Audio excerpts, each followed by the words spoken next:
We are Group 39 and our topic is Prevention and Management of Stroke in Hong Kong. I am Christy Chow. I'm Annie Kwan. I'm Angus Leung. I'm Victoria Ng. I'm Kimmy Wong. I'm Edward Wong. I'm Tila Yao. Ischemic stroke are the most common type of stroke. They happen when the flow of blood and oxygen to the brain is blocked by a blood clot. These blood clots commonly form in areas where the arteries have been narrowed because of different reasons or blocked over time by fatty plaques.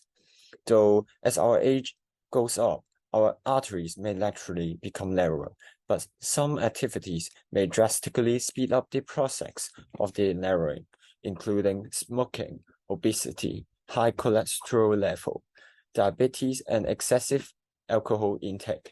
The effects of stroke vary from person and mainly based on the location of the brain. When an area of the brain is damaged from a stroke, there's loss of normal function of part of the body may occur. A stroke that happens in the brainstem will result in problems of regulation of breathing, heartbeat, and body temperature. This type of stroke is more likely to result in coma or death. A stroke in the cerebellum causes inability to walk and problems with coordination and balance. Also, dizziness, nausea, and vomiting could be resulted as well. If the stroke occurs in either the left or the right side of the body, then weaknesses or paralysis of the other side will be resulted, accompanied with some physical problems.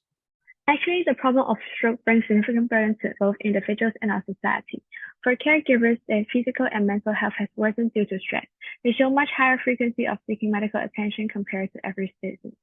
Also, 40% of the caregivers choose to quit job, leading to a loss in economic contribution of almost $10,000 per person per month. The increase of young stroke cases also lead to the decline in productivity in society.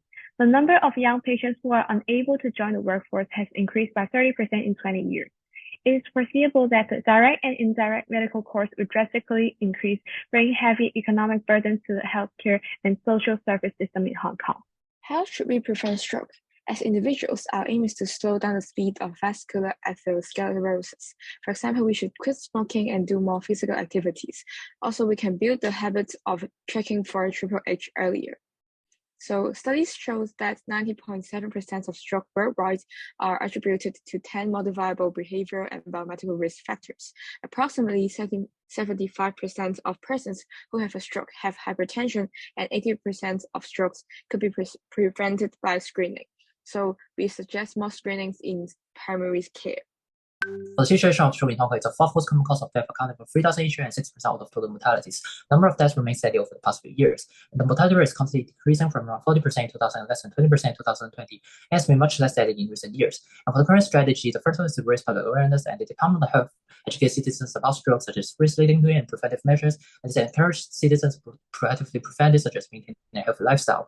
And also, they try to promote stroke screening, and citizens are advised to perform screening for symptoms that is to stroke regularly after a certain amount of age, such as high blood pressure, and those of high risk will be followed for more in-depth screening.